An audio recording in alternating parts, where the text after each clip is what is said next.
It is 6:57 a.m. and what we wish for you is that you would experience victory in your life and that you would remember for that victory to not grow your head so much that you forget to humble yourself. You're hanging out with the boys right here on Radio Pulpit, and this is I Am Live on a Friday evening. And we are having a conversation about the entitled gone viral, or entitlement goes viral, which is something that we've seen on social media a lot. There's a lot of videos that go around of people. It's literally, obviously now it's sort of like being viewed as though it's a select group or specific type of people because that's what we do as people. But there's in all honesty, I believe there's a lot of us who get entitled and we get caught on camera being entitled, and then those videos go viral on the internet. Now, the reason that this is an important conversation to have is because entitlement has become such a big issue on the internet, and people actually use it's a huge conversation. And it sort of reflects on just what we've become as a culture. Danny was just mentioning something so interesting right now, but we'll get into it. So just to lay the foundation and give some brief understanding of where this conversation comes from. If you are in any way related to the internet, then you would know the names Karen and Ken. Now, one of the reasons that we don't want to focus the conversations on those specific names is particularly because they make it seem as though entitlement is a racial issue, yes, whereas I personally believe that it is a people issue. That's true. Do you find at times and in certain specific situations that people of a particular group feel more entitled than people of another group? Yes, you do. In fact, even I think I, for one, would say here in South Africa, the Zulu people, we know them as being very prideful people. And they are, which they actually are. The Zulu and Xhosa people have a particular pride about them. Yes. And they feel the entitlement of being in politics and, being in charge. And of which it's an attitude that comes from that particular culture. And sometimes being prideful and being entitled is not necessarily a bad thing. Because, the whole idea of entitlement comes from, like a title deed is what tells you that you own a piece of property. Yes. And that's a good thing to have, so that when someone steps into your property, you can tell them, this is my property. Get off. We all need to have a sense of ownership, an ability to tell people that, no, but this is mine and you're invading what's mine.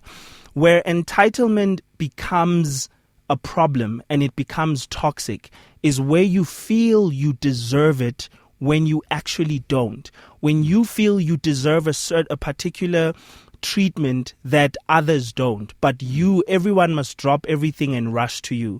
And of course, we especially witness it in public, that is. We especially witness it maybe in public transport, when you're using the bus, on planes. We see it a lot in restaurants, people demanding that the manager come and treat them differently, people demanding that they sit at particular places within a restaurant because they somehow feel that they need better treatment than others.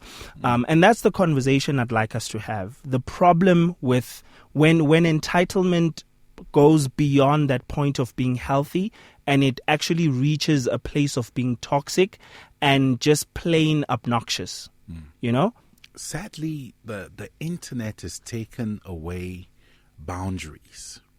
We see people feeling entitled to your private information because, our privacy does not even exist anymore. We see people dictating how they should be treated, and they can't back it up with anything valid. I'm a queen, but you don't behave like a queen. Oh, I'm a king. You're like, okay, but a king is a servant of the people, So my wife always says, especially when you look at even self-worth, our self-worth today is defined by, or, not that it's really defined by this, but people believe that my self-worth is how the public accepts me, or how I portray myself to be, So I was following a couple of shows. The one had this guy who would go take pictures in like hotels, in their lobbies where he wasn't even living there, just so he's viewed as, being a specific way. And then he was stealing money from people, swindling people out of their monies, because he portrays this image that makes him entitled to certain amounts. And it was just sad to watch. And then we watched another video where women who they called entitled brides. So they will invite you to their wedding, but they've got a list of what you must do. Like, no one coming to my wedding will buy a gift that's below this price. I only wear things from this shop. Only these kinds of brands. And, and people were laughing, but it was real stuff, to a point where another lady actually asked the family to contribute for a wedding, which is a normal thing. They contributed, and she decided that no, she's rather taking the money and going on a holiday and she's not going to have a wedding anymore.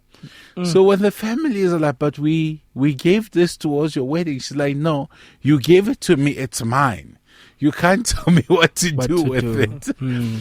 So our entitlements it's just on levels where you can tell that this is a generation where we've over-empowered people. We've told people you can be anything you want to be. True. Just dream it. Just believe it, whatever you think it is.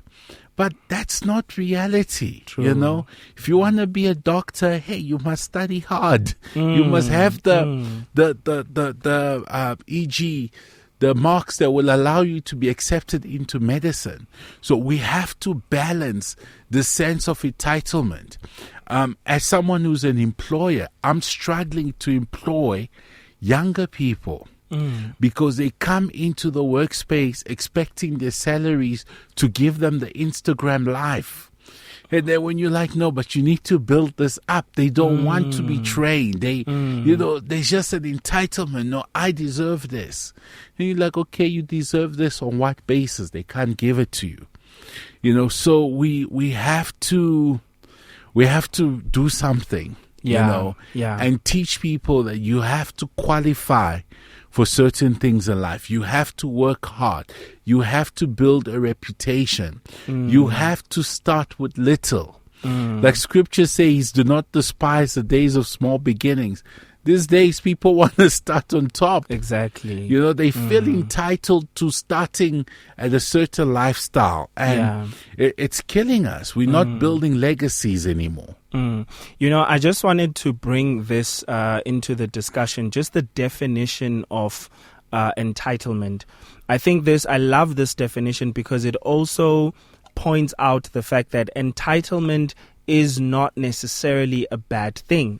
And you'll see as we go through these definitions that there is a point at which entitlement can actually be a very, very toxic thing. Yes. So the first one says the fact of having a right to something. So this is like it's a fact. It cannot be disputed. The fact is you have a right to that thing. And then the second one says the amount to which a person has a right. So entitlement is the amount or the extent to which you as a person have a right. And then the last one, and this is the one we're discussing tonight, right? The belief that one is inherently deserving of privileges or special treatment. That is the one that we're talking about. Yes. When you believe that you inherently deserve certain privileges or special treatment. And I've seen this so much within our society. I was having a conversation with a guy yesterday, right? Last night, and he was telling me about how he lives in a lifestyle complex where they have a gym, they're about to have a car wash, they have a swimming pool, literally almost everything. They have a cafeteria, they can do their shopping, their buying, they even have a business center, they have Zoom pods, they can literally work from home and stay within that lifestyle center. They have a sports area, they almost have everything they need, right? And he was saying the point is to get to a place where I don't have to leave this place. And I told him that, you know what, I don't like the idea of living within a complex and never leaving it. Because the one thing about especially privilege tends to make us feel entitled. Yes. So I was just sharing with him that the one thing I don't want to lose, the reason that I wouldn't want to find myself living in an environment, and I know that, Charles, you've also shared this sentiment with me as well. You're the reason I actually thought of this. I was telling him that the thing about living in an environment of privilege is that you tend to forget what people are going through out there. And then you come with a different attitude that disrespects every single day that they spend suffering. There are people who have to catch 4 taxis in order to get to work, and they have no choice. Whether it's hot or cold, they have to get up early in order to make sure that they catch a taxi. And at that point in time, they have no idea what decisions the driver's going to make as they're going to work. I remember getting on a taxi, and it came towards work, and all of a sudden decided to turn around. I'm like, what are you doing? You know? We're almost there. Exactly. And your entitlement in that situation flies out the window because the taxi is not yours. It is not yours. But that's the thing about living in an environment of privilege. It makes you forget what other people go through. Then you go into a situation where you're mixed with everybody else who's, going through lots of stuff. People who are experiencing hardships, and then you stick out like a sore thumb and you say, I deserve better treatment than all these people. It has nothing to do with you wanting everyone else to be treated better. Yes. It has everything to do with the fact that you feel you're entitled to better treatment. And there's a problem right there. I mean, imagine how the story of David would have been. Is it David? Yes, it's David. Imagine how the story of David would have been when he was in the wilderness and Saul was pursuing after him. And because he was crowned king, God called him to kingship while Saul was still king. Yes. Now, imagine knowing that God called you to be king. And then I'm still able to look at Saul and say, that is the anointed of the Lord, the Lord's anointed. I will touch him not. What kind of attitude is that? I feel like we live in an environment that has no understanding of that level of humility. Understanding that it is not you who shall exalt you, but God. So literally David had to take it as Saul brought it. Sure. And knowing that he was entitled to the crown. There we go. Ooh. It was rightfully his. Yes. Oh, my goodness. No, we have to learn, and it's great that Charles just spoke about humility, because humility is a choice. It's really a choice. It's something that you have to consciously do and choose to be aware of people's circumstances, regardless of how much you are blessed, walking into a restaurant and, just sometimes being considerate. And this has happened to us quite a few times. So we'll walk in and you can tell the waiter has not had a good day, and just asking them, are you okay? You don't seem well. How can we bless you today? And suddenly their mood changes, because someone is just considering them. But instead we walk into the restaurant like, okay, I'm spending my money. Everything must be perfect and da. And sometimes you'll even ruin a good date with your wife. Yeah. Why? Because you expected to be treated a certain way. And I used to struggle in this area. I needed Jesus to just to humble me and tell me, bro, like, you're going to not enjoy good times with your wife because you're out to be given the right treatment. it's not necessary to always fight, you know. True. And yeah, it's a choice. Let's choose to be humble. Be humble. Yes. Be humble.